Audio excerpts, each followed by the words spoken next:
to if you get charged by Spirit Breaker. Early on, you can actually get punished. But if you get a good start, if you get good farm, you can always snowball. And a lot of it goes into, do you have nice farm in the lane? If you do not, you definitely need stacks. So Bounty Hunter, he can definitely bother her, pester her early farm. And if you can also contest some recovery, which is the stacks, then it's easy to shut her down, actually. It's just that teams have not. This will be March on the Spirit Breaker again, I take it. And of course, the last time he played Spirit Breaker, he went 1-9, but they won.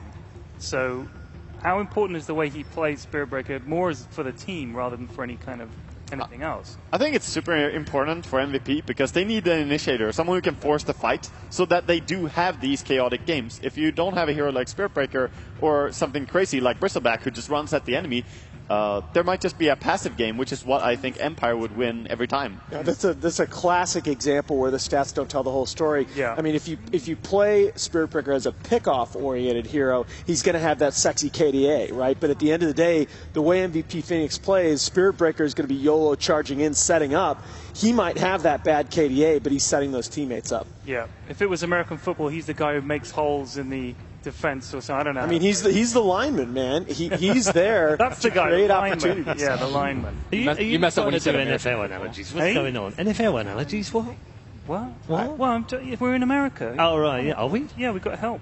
Seattle is in America. I I thought it was in believe Canada. I believe they have a pretty good football team here, guys. Yeah, the Seahawks. Yeah. Apparently they can throw them. Yeah, they throw. They throw a lot. Come on, don't blame the Seahawks. They retweeted some Dota stuff during Did they? TI3 or TI4. Do you know what? Be nice to them. True story. The Seattle Seahawks are my favourite team in the NFL because they love esports. Not kidding you. There we go. Actually, genuine. Really? I've seen them tweet loads of stuff about. Oh, well, I take it back. Merlini, we have a PL. We do have a PL. Yeah, what's up with that? I was actually a little bit surprised to see them pick the PL. But, I mean, at the same time, Phoenix can take it any pace they want. If they want to fight a lot, they have Bounty Hunter, Phantom Lancer. I mean, at least he's better than AM.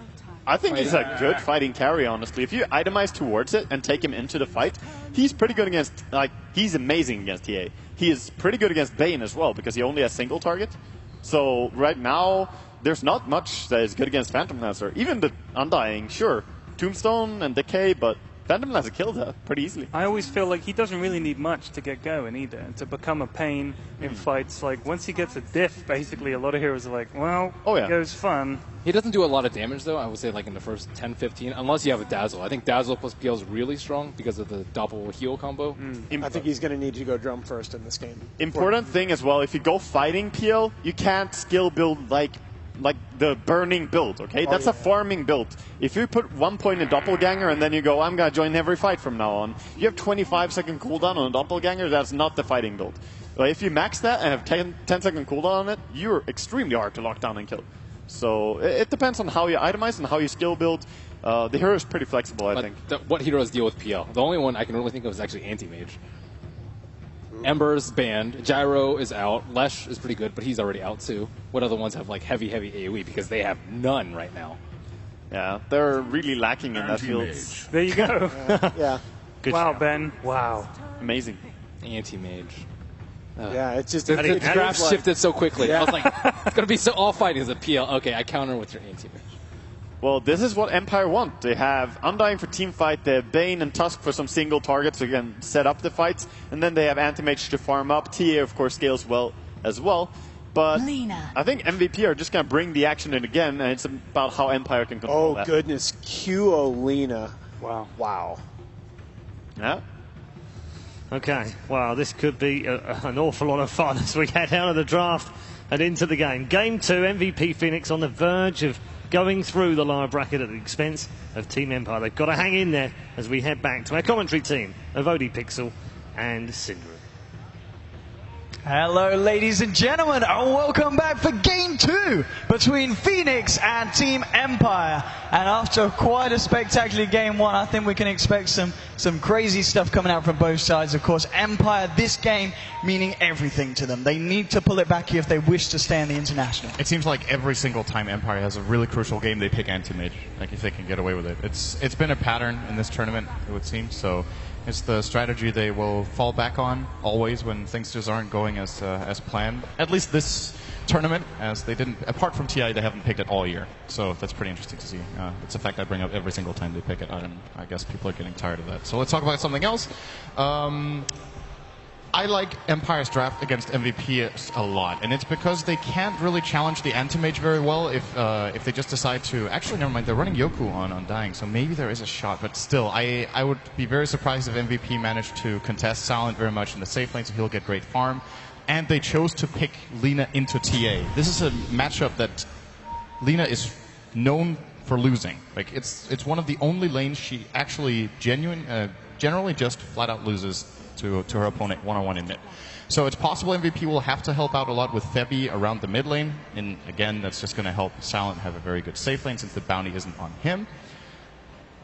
We'll see. There's also a Spirit Breaker. So there's a couple of variables that they could try to take advantage of here, but all in all, I'm liking Empire a lot here. If they just get to farm the AM, get to win the mid lane on Resolution, and if Resolution has a good start, last game he got shut down super hard. If he's rolling, he is rolling. Yeah, I really feel that the mid lane is going to be definitely the place to watch, because the fact, as you said, that they're picking Lina into the TA, but they're definitely doing it with confidence. I mean, we know that QO from MVP, he's insane with the TA. He knows this hero, so he's going to be picking that and playing it because they've got a plan, and that plan might very well be Febby just messing with the Resolution TA and really shutting him down in the early game. It looks like they're going to do that from the absolute beginning here. Febby is moving in, just going to harass him immediately, I would imagine. He's actually canceling his attacks a little bit. Here we go. But it is one sentry for Febby against 2 of Resolution, so the chance that they'll actually be able to maintain sentry control in the mid lane is pretty low for MVP. Who has the second sentry, actually? They use it to flop? Bottom lane, March just getting a couple of bash on it, and another one onto Silent. He can't quite go any deeper for it, a little bit too low. And top lane, I mean, as you said, KP not going to have a nice time against this Aloha Dance Yoku Undying Tusk combination. Mid-lane Resolution. He's got refraction, he's okay. Empire had 2 choices here, right? Yeah. So they could secure their anti-mage safe lane, or they can challenge the PL. They can't really do both at the same time. There's no 2-1-2 setup for the heroes that fully accomplishes both. And in this case, they choose to challenge the PL and hope that Silent can do well one-on-one against March. But what's interesting about this lane matchup is that March has very low mana pool. And the moment you lose all your mana against AM, he deals less damage.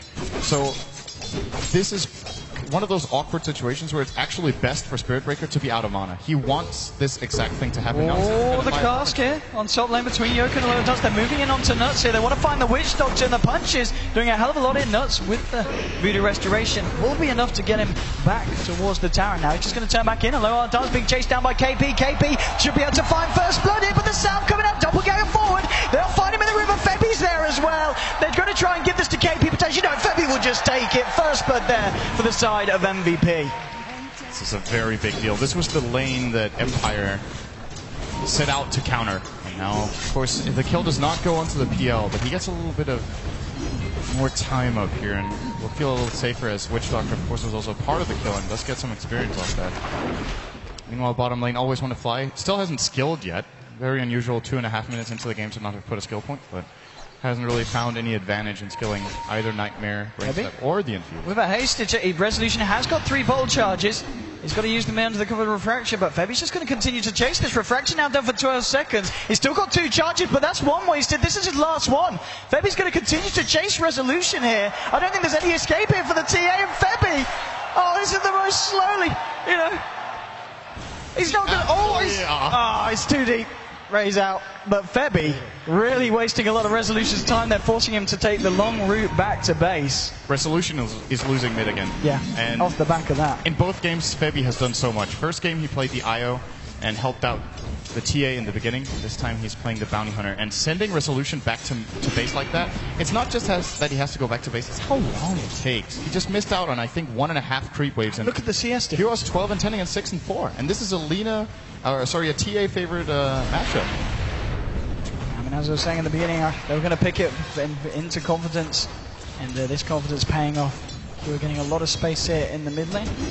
Bottom lane, March trying to get some harassment in onto Always Want to Fly, but Silent's far. He's just going to turn around, get some hits up to March.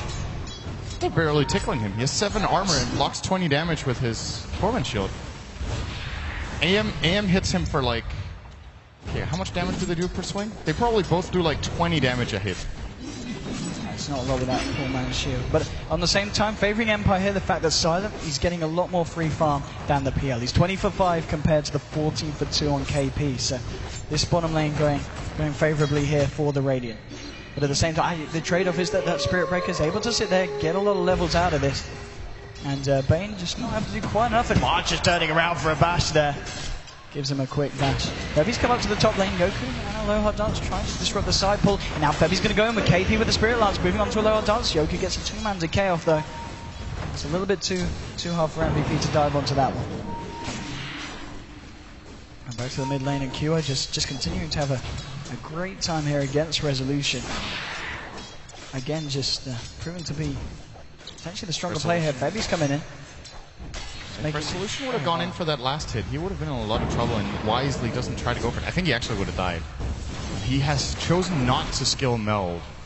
He's going for a 302 build. This is a build that, as Waga has pointed out, helps you a lot in the laning phase. It just gets a lot easier to get inside blade range and just farm in general. If you're playing a matchup, if you're behind against Lina, range really does matter a lot. Of course, you don't have the meld for the aggression potential, even to dodge the bounty hunter's ganks, but he's expecting that they will have detection for him anyway, as now, he might need it right now. Yeah, a couple of seconds into refraction, no refraction for 1 second, he's going to have it now, he's going to use it, he gets it off, only just as it comes off cooldown. Incredibly close encounter there for Resolution. So close. You cannot get it any closer than that to getting killed in that lane again. And, well, even though they don't succeed, back to base he goes. QO gets some more time. Also forced over a rotation from the Bane of Always Want to Fly. He used his mana, has to go back as well. MVP, even though this aggression just doesn't get them that many kills, still winning the laning stage overall. And of course the big hero to look out for is Silent on his anti-mage. Still continues to have a great time down there, 35 for 12 compared to KP's 24 for 2. The position 1 for Empire working out a lot better for MVP than MVPs at this moment in time. Just going to head up Febby, still hanging around. He's level 3 at the moment. He's finding a fair bit of XP, 6 minutes in. Not too bad here for the Bounty Hunter. Bottom lane, March, he is still finding a lot of XP. He's nearly hit level 6. Nearly got that Nether Strike online. Maybe see him be able to do a little bit more across the map. Top lane, both Undying and Tusk, level 4 and level 3 respectively. Of course, sharing this lane's experience. So it's going to be interesting to see what they can do other than trying to shut KP down. And even the fact that they are both here, KP, he's still finding relatively good farm against this potentially very aggressive dual lane. Yeah, it's not that massive of a difference for Silent. It's 13 CS is by no means nothing, but KP's also going to be getting a wave here, so probably more realistically. They get the light strike onto Resolution. The refraction. It's going to be more than enough to stop them from growing any further. But they're happy to just get in his head, right? They just keep pressuring, trying to force rotations, just trying to take whatever advantage they can find. QO, just look at that aggression coming out here. Even has a regen rune running, so this costs him nothing.